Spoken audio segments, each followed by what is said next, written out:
न्याय प्रक्रिया में फॉरेंसिक साइंस और साइबर सिक्योरिटी की भूमिका पर राष्ट्रीय कॉन्फ्रेंस का आयोजन किया गया है। मुख्यमंत्री योगी आदित्यनाथ कॉन्फ्रेंस को संबोधित कर रहे हैं। आपको सीधे लिए चलते हैं। के राज्य के लिए आवश्यक है कि संविधान की भावनाओं के अनुरूप देश के सभी संवैधानिक संस्थाएं कार्य करें। वे अपनी लक्ष्मण रेखा को भी माने और समयबद्ध तरीके से एक पीड़ित को न्याय मिल सके, इस दिशा में पहल करें और अपने स्तर पर ईमानदारी पूर्वक प्रयास करें। लेकिन बहुत बार होता क्या है, निर्दोष व्यक्ति सजा पा जाता है और दोषी व्यक्ति पूरी तरह अपराध से मुक्त होकर के, स्वच्छंद होकर के समाज की व्यवस्था को चुनौती देता है। समय के अनुरूप अपराध की प्रकृति भी बदली है। जब भारत के अंदर ये सभी कानून बने होंगे, उस समय की परिस्थितियां, उस समय की सामाजिक परिस्थितियां, उस समय की राजनीतिक परिस्थितियां कुछ और थी। ये देश स्वतंत्र था, देश स्वतंत्र हुआ, देश ने अपने आपराधिक कानून, अपने सिविल कानून और अन्य सभी प्रकार के जो भी कानून बनाने थे, वह उसके अनुरूप, समय के अनुरूप बन नहीं पाए थे और फिर वह विसंगति हमें हर स्तर पर देखने को मिलती थी।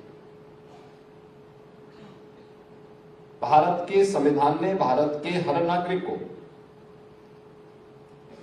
भारत के अंदर सरकार बनाने के लिए समान मताधिकार की शक्ति प्रदान की, बिना भेदभाव के। न जाति का भेद है, न क्षेत्र का है, न भाषा का है,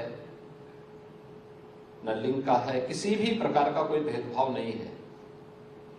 याद करिए, दुनिया के अंदर आधुनिक लोकतंत्र का डंका और ढिंडोरा पीटने वाले वे तमाम दुनिया के वे देश जो अपने आप को आधुनिक कहते हैं, उन देशों में मताधिकार की शक्ति में रंग भेद था, लिंग भेद भी था। भारत के अंदर पहले दिन से 1952 में जब स्वतंत्र भारत में पहला आम चुनाव हुआ, भारत ने न जाति भेद को माना, न रंग भेद को माना, न क्षेत्र और भाषा के भेद को माना और न किसी भी प्रकार के महिला और पुरुष के भेद को ही माना, बल्कि भारत का हर वयस्क मतदाता मताधिकार की अपनी शक्ति का उपयोग करके भारत के अंदर सरकार के गठन में योगदान दे सकता है। दुनिया के अंदर सबसे बड़े लोकतंत्र के रूप में यह गौरव भी भारत को प्राप्त है।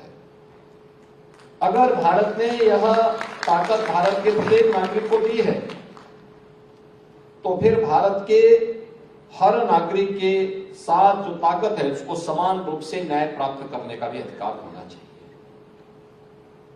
और हम सब आभारी हैं कि अभी हाल ही में आदरणीय प्रधानमंत्री जी की प्रेरणा से भारत ने अपने 3 नए कानून 1 जुलाई 2024 से लागू किए हैं, जिनमें भारतीय न्याय संहिता 2023, भारतीय नागरिक सुरक्षा संहिता 2023 और भारतीय साक्ष्य अधिनियम 2023, ये 3 नए